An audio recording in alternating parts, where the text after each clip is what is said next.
Joe Biden is trying to dismiss criticism that he sometimes confuses facts. In an interview with NPR, the former vice president urged voters to focus on the big picture and to ignore his flubs on the campaign trail. Last week, the Washington Post reported that Biden was conflating facts from three separate stories when he told an anecdote about an Afghanistan war hero. Here's Biden in his own words. The details are irrelevant in terms of decision-making if, in fact, I forget that it was Rodriguez. Of all the times I've been in and out of Afghanistan and Iraq and Bosnia and Kosovo as much as anybody except maybe my deceased friend John McCain and maybe Lindsey Graham. And so the fact that I would forget that it was Rodriguez who was pinning, I believe this is the case, pinning a Bronze Star on a young man, it's irrelevant to the point. Caitlin Huey-Burns is still with me, and Amber Phillips joins us now from our D.C. bureau. Amber covers Congress and state houses for the Washington Post. Welcome to you. Caitlin, you spent part of the week last week in South Carolina, and I wondered what voters there had to say. Do these gaffes by Joe Biden matter to those voters at all? Well, it's really interesting because we were there as the Washington Post report came out, and lots of voters that we talked to in South Carolina, variety of ages, even those who were undecided about who they were going to support in the Democratic primary, said over and over that they did not mind these gaffes, that they actually made him more human, more appealing, more like them, is what a lot of voters told us. Now, that's significant because it's South Carolina, which is could be kind of a firewall for the former vice president. If he doesn't do well in Iowa and New Hampshire, South Carolina, he enjoys really deep and broad support, especially among older African-American voters. So he's doing really well, and I think the willingness of the voters there that we talked to forgive the former vice president for these gaffes kind of speaks to his strength in South Carolina. Amber, I wonder, though, nevertheless, could it still be a liability for the former vice president when you have these kinds of flubs that he has acknowledged, have actually taken place? Yeah, I think it's interesting to hear Caitlin say that voters don't seem to mind it too much, but this runs the risk for Joe Biden of being like a steady trickle of things that demonstrate that he's not truthful in a way that some Democratic voters might want their eventual nominee to be, especially in an era when Democrats are trying to draw as sharp of a contrast as possible with President Trump. The Washington Post fact checker has tallied 12,000 misleading or false claims by the president. And then here you have a leader in the polls on the Democratic side saying, oh, the details don't matter about this particular story. Maybe it's not one story that drives voters away, but I think this gets to a broader question that Democratic voters need to decide, which is to what higher standard do they hold their eventual nominee in contrast with President Trump? Meantime, Caitlin, you were on a conference call today with the Biden campaign where officials appeared to play down expectations for the first two contests of this race, Iowa and New Hampshire. What can you tell us about that? Right. They said that Iowa is not necessarily a must-win for them. And that's significant because we know that while Biden is leading national and early state polls, Elizabeth Warren has been steadily on the rise. She, for example, has a huge, robust ground game operation in Iowa. A lot of people on the ground say that she is really positioning herself well there. So this is an acknowledgement by the campaign, by the Biden campaign, that they may not win Iowa. They may not win New Hampshire. And again, that's why they're placing kind of an outsized importance on South Carolina. Today on the call, they talked a lot about how diverse their coalition is, especially his support among African-American voters. They believe that that will separate him out. They also acknowledge, though, that he has some difficulties attracting younger voters to his campaign, that his constituency tends to be older voters, which is good because they show up in primaries and caucuses, but younger voters, they really need to work on. So the campaign believes that if Joe Biden keeps talking about the issue of guns, his lead on the assault weapons ban, kind of reminding these younger voters about an issue that's important to them and about his record on that issue, that could help.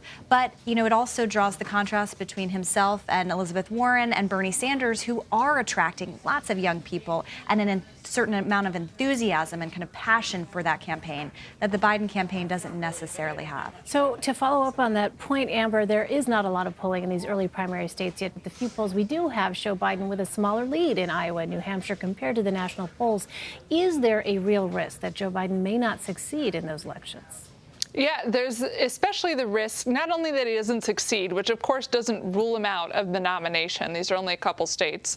But there's a risk of expectations, right? South Carolina tends to fall in line generally with what happens in Iowa and New Hampshire in the Democratic primary. And here we have Joe Biden, who's been consistently leading in the national polls, oftentimes by an average of double digits, not winning one or both of the first two primary states. That could set him up for trouble in South Carolina, whereas Caitlin pointed out he has a strong support of black voters and older voters in particular who say, wait a second, maybe I shouldn't cast my vote for somebody who's not on the path to win the nomination. So he does need to be extremely competitive in Iowa and New Hampshire if he's not going to win them.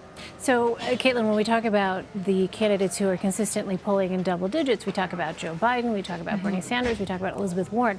What about the other 17 candidates? How concerned should their campaigns be at this point in time? Right. There are a lot of other candidates in the running. There will be 10 on the debate stage in Houston next week, which voters are kind of excited about because the field is starting to narrow down even just a little bit. While the enthusiasm and momentum appears to be behind Warren, Sanders, and Joe Biden at this point, these other campaigns often point to former President Barack Obama, how he kind of came out of nowhere in a place like Iowa, defied lots of expectations, and eventually, of course, became the nominee and president. The difference is, though, that in polling at the time, Obama was still doing pretty well. So it's kind of harder to make that argument in a field that is so big. The other important thing to note is that the Biden campaign acknowledged today that this is going to be a really long slog, that they don't anticipate this being a quick race, that even the early states and Super Tuesday states, there still would be about 4 candidates in addition to Biden left over. So the front runner is expecting a long, drawn-out primary here, and that kind of gives some others some hope for some kind of opening, since there are still 5 months to go before voters weigh in. Right, a long 5 months, perhaps. Well, Amber, last week, before the shooting in Odessa, Texas, you wrote an article on why support for gun control legislation doesn't translate to actual gun control laws. First, walk us through the data you analyzed and explain what you found. Yeah, it's a question I get a lot as a reporter covering this. Polls show, and most recently a Quinnipiac University poll shows, that voters support the idea of background checks, having a license to buy a gun, red flag laws, even an assault weapons ban by an astronomical percentage. Yeah. How rarely in American politics do you get, looking at the numbers now, 93% of Americans agreeing on an idea. Yeah. Right. The numbers have been that way for a while, Elaine, though. So I called up gun control strategists who've been working on this for decades, and I said, what's up? Like, why can't you guys get something through through Congress right now?